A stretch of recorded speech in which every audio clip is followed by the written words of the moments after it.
When I was 15 years old, I worked in a packing and shipping store. It was pretty simple. We'd just take whatever packages people wanted to send and send them out through whatever carrier that they wanted. And we didn't really get that many customers, so I would often take care of the store all by myself in the evenings. This middle-aged man walked into the otherwise empty store. You know, he had salt and pepper hair and frameless glasses, but he was carrying this vase in a plexiglass display box, and that definitely caught my eye. The vase itself looked kind of unfinished, like a child had been painting it and then snack time came around and they just abandoned it. You know, just paint on plain ceramic. It wasn't even glazed or anything. The concept of the piece was interesting enough. It had two handles on top, so it kind of looked like an ancient Greek vase, and it had 4 green squiggles going down the side that could be interpreted as ears or noses depending on which pair of eyes that you looked at. So all in all, from whatever angle you looked at, you were seeing an abstract portrait of a person. So he puts it on the counter and says that he wants me to ship it across the country for him, and I kind of jokingly say, well, I'm guessing you want us to use our extra fragile shipping service, don't you? And he chuckles and says, yes, of course, give me the highest level, highest care packing that you can. So I start punching in the numbers, and I'm getting a little bit uncomfortable. Our store wasn't really known for being cheap, so I was bracing myself. And then we got to the question that always elicited the worst responses from customers. So, would you like to include any shipping insurance for this? He looks at me and says, surprisingly nonchalantly, yes, I'd like to insure this for $9,000. My whole world went into slow motion, and the only thing echoing through my head was, oh shit. But the thing that came out of my mouth was more like, so I punched in the insurance request, got him a shipping label and a packing estimate. Seriously, it was comparable to what I'm paying in rent right now. It was unbelievable. He left and I moved the vase onto the counter into a safe place where it wouldn't fall and swore that I would never touch it again. Instead, I called the manager and said, hey, I'm sorry to do this to you, but it's very important that you come and pack this package and get it out tonight. We can't have it sitting on the counter. By the way, it's insured for $9,000 and is incredibly fragile. And that's the story of how I shipped an original Picasso that a man sold from his private collection. High school is a place where a lot of people feel pressure to act in a certain way because they want to be accepted by others. At my high school, it seemed to me that there were a lot of people who felt the need to act tougher than they were, especially guys. It was a very macho atmosphere. There was a whole clique of guys who would strap dead animals to their pickup trucks and blast rap music and do donuts in the parking lot after school. So I noticed this thing where these very macho guys would do something embarrassing on accident, walk into a pole maybe. And after they did the embarrassing thing, they might slam their hand on the wall and glare at everyone around them, and always curse loudly. Usually something like, oh shit man, fuck that.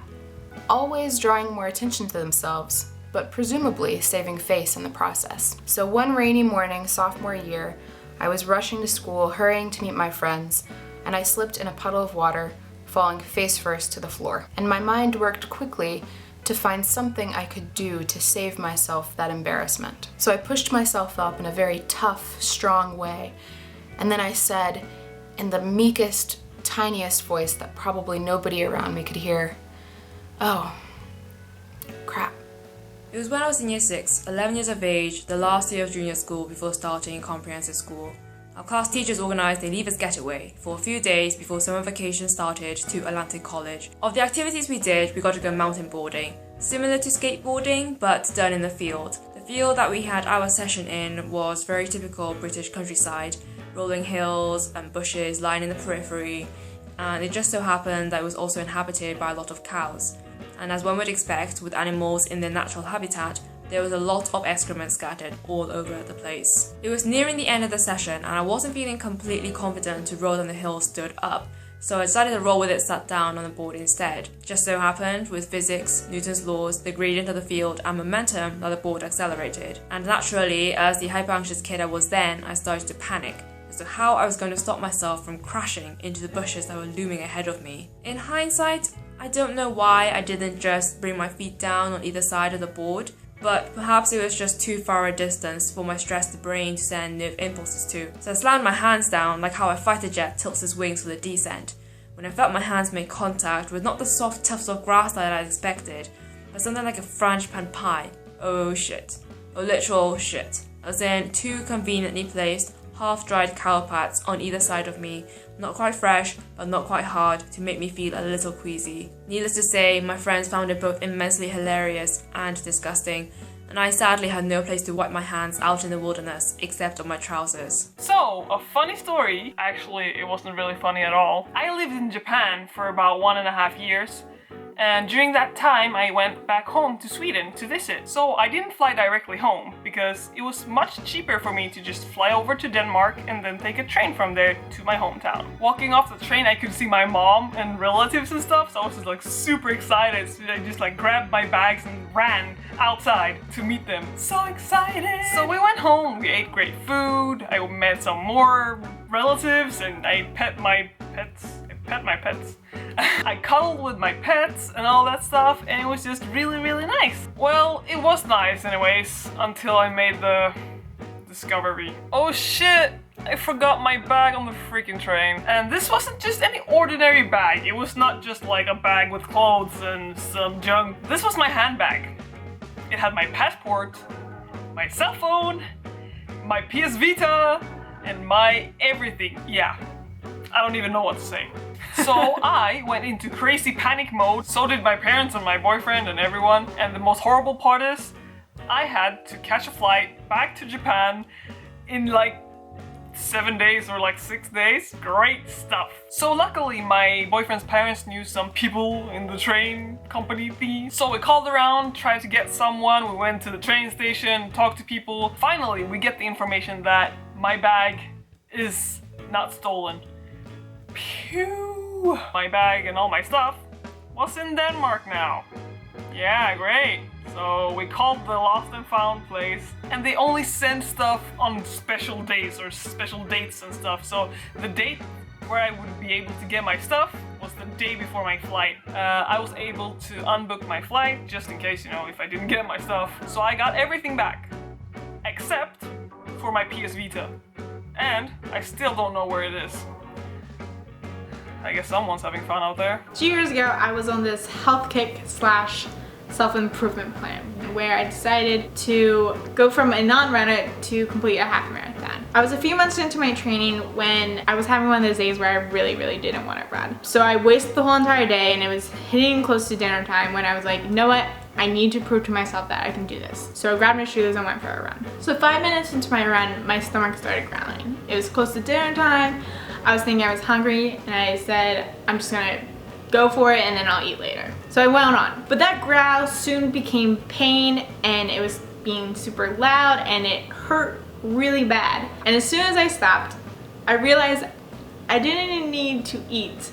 I needed to poop. So I immediately turned it around. I realized I'm not sure if I can run, because there was things in my stomach were telling me not to. And I was trying to think who I was close enough, both location-wise and friend-wise, to allow me to walk into the house and shit in the bathroom and leave. But of course I didn't know anyone.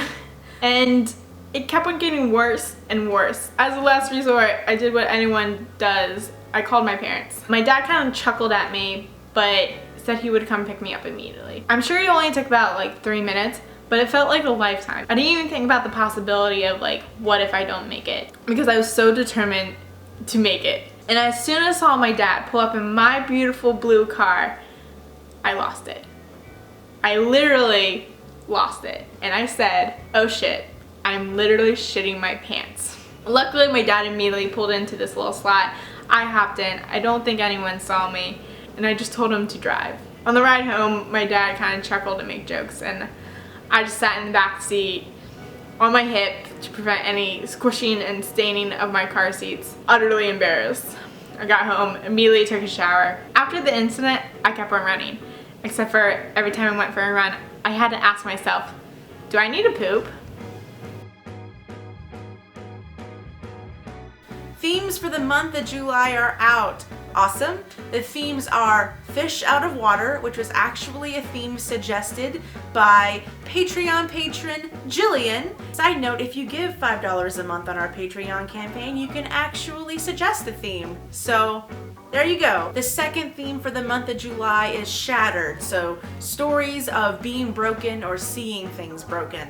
This theme was actually inspired by someone's submitted story. So Yes, believe it or not, the stories you submit on onetimestories.com/tell-a-story actually determines the programming for the season. So please, if you have some favorite stories, send me your stories. What I was really excited about for this episode was that we actually had a storyteller who does not make YouTube videos regularly. It was the person's first thing. So it just kind of shows you that this thing is for everybody, not just people that do this on the reg. So, it's for you. Have a good day.